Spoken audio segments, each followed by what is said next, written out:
Eugene Daly was an Irishman who was on board the Titanic until the very end.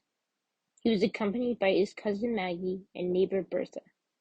He was nearly thrown from his bed when the Titanic hit the iceberg, and he went to check on Maggie and Bertha. Together they asked the sailor if everything was all right. "Yes, everything is fine," he said. "I'd tell you if you were in danger." Despite the sailor's words, Eugene went to get a lifeboat on the deck.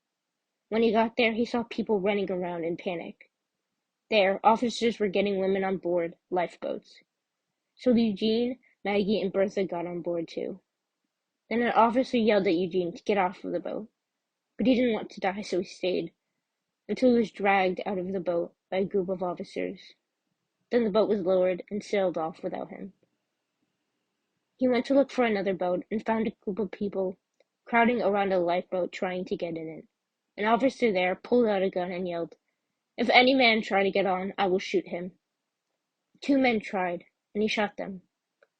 They lay dead on the floor. Eugene also wanted to try to get on the boat, but he was afraid if he tried he would be shot.